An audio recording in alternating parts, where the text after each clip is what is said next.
Hey, it's Gil from Gilded and Joey from Gilded. We are working on crypto accounting, and today we're here to talk about... We're here to talk about crypto. So, Gil, I want to know what makes crypto accounting difficult. Well, the first thing is it really requires a new financial literacy, right? Not only are we dealing with bank accounts, now we're dealing with blockchains.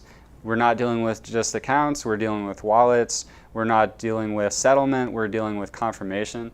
And not only is it new vocabulary that you need to learn, but it also requires a new user experience, a new user interface, and it's going to take a generational shift in order for people to become comfortable with it. But that's the exact problem that we're working on today. Yeah, exactly. And what we're currently seeing here at Gilded is companies that are currently dealing in the crypto space, buying and selling in crypto and using crypto as part of their everyday payment structure. They're having a tough time actually accounting for crypto transactions in the sense that everything right now is actually very manual. They have to manually download transactions from the exchanges, from their wallets, take those transactions after they've calculated a cost base, take those transactions and then input them into QuickBooks. And that's causing a lot of manual labor, a lot of manual hours that is costing businesses a lot of money right now. I heard you say the word manual, and that's crazy because this whole thing is about automating things, right? I mean, it's technology. And here we are going back to the stone ages of spreadsheets and manual labor, right?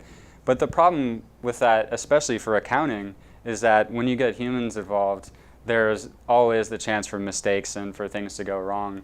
And so it's a huge pain point right now for companies, right? Yeah, exactly. It's a big pain point. And one of the detailed pain points we're seeing has to deal with decimal places. Bitcoin currently goes out to 8 decimal places, and in QuickBooks, fiat currency actually takes 2 decimal places. So having to take those transactions, convert them into your fiat currency, you have to take your crypto transactions, upload them into QuickBooks manually again, and then upload them into a foreign currency slot, whether it's Japanese yen, the euro, etc., and then take that and convert that into your fiat currency.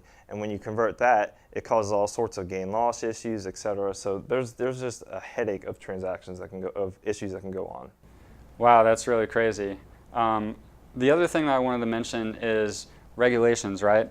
When we go out and talk to companies and say, hey, why don't you use cryptocurrency today? The biggest thing that we get back is that they're concerned about government regulations.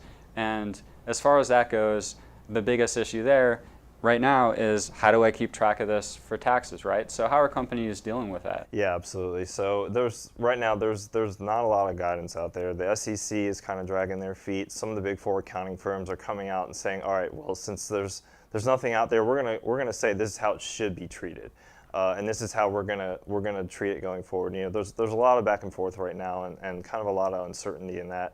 But I think right now, in terms of businesses that are again dealing in crypto, they're taking those transactions, calling them an intangible asset, and again, you have to calculate your cost basis on each transaction. So right now it's a bit of a headache, and eventually I think all CPAs would like to see crypto just counted for as any other currency, because in the future I think that's where we're headed. That's where we're headed.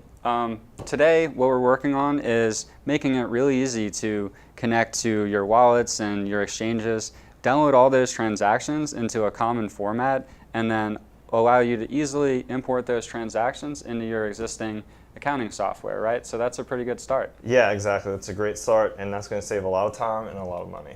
Cool. Thanks a lot. Check us out at gilded.finance.